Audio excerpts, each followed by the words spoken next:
तो यहाँ कोई भी सरकार हो, किसी भी प्रकार की सरकार हो, भर्तियां जरूर निकालेगी। तो 27 और 28 यानी 26 में ग्रेड फर्स्ट और ग्रेड सेकंड में अपन इन भर्तियों के अलावा और कोई उम्मीद ना करेंगे। हाँ, ग्रेड थर्ड का रिट के बाद ये विज्ञापन निकालेंगे और डीपीसी की प्रक्रिया का भी बहुत जल्दी समाधान हो जाएगा।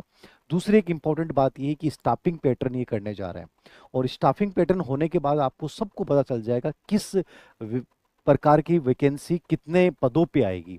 उसमें ये संभावना है एक तो कि हर स्कूल में लाइब्रेरियन का पद होगा, एक कंप्यूटर अनुदेशक का पद होगा, ऐसे ही जैसे कॉमर्स के कितने पद होंगे, साइंस के कितने होंगे, सेकंड के कितने होंगे, वो सब नामांकन के आधार पे होगा। तो एक अच्छी भर्ती आपके सामने देखने को मिल सकती है। स्टाफिंग पैटर्न की वित्त विभाग से संभवतः अनुमति मिल गई है, तो जल्दी इन छुट्टियों में स्टाफिंग पैटर्न होने के बाद लगभग क्लियर हो जाएगा कि इतने हजार पदों के ऊपर शिक्षा विभाग में भर्ती आएगी।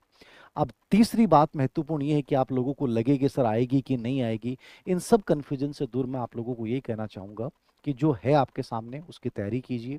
लेकिन आप ये इंतजार करें कि आने के बाद करूंगा, ये कंप्लीटली मूर्खता है।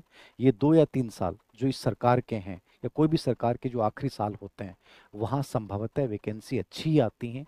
तो आप ये मान के चलिए कि 1 डेढ़ साल 2 साल में आपको कहीं ना कहीं, यदि आपने ढंग से अपनी तैयारी को मेंटेन रखा, तो कहीं ना कहीं सेट जरूर हो जाओगे।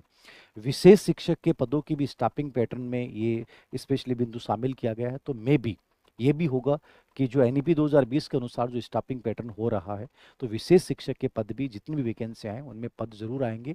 कम आ सकते हैं बट आएंगे जरूर। तो सभी आशावादी दृष्टिकोण के साथ इंतजार करें कि कुछ अच्छी वैकेंसी हमें देखने को मिलेंगी, और इन 25,000 में भी शायद कुछ शिक्षा विभाग के पद नए हों, ये हम उम्मीद करते हैं। तो केवल और केवल आपके पास एक ही उपाय है, और वो है केवल मेहनत करना, और अच्छे से मेहनत करना। इसके अलावा हम ज़्यादा कुछ सोच नहीं सकते। तो मैं यही कहूँगा कि बी पॉजिटिव। पंचायती राज चुनाव के बाद और कुछ चीज़ें सामने होंगी कि सरकार के ऊपर इसका क्या असर पड़ता है। धन्यवाद।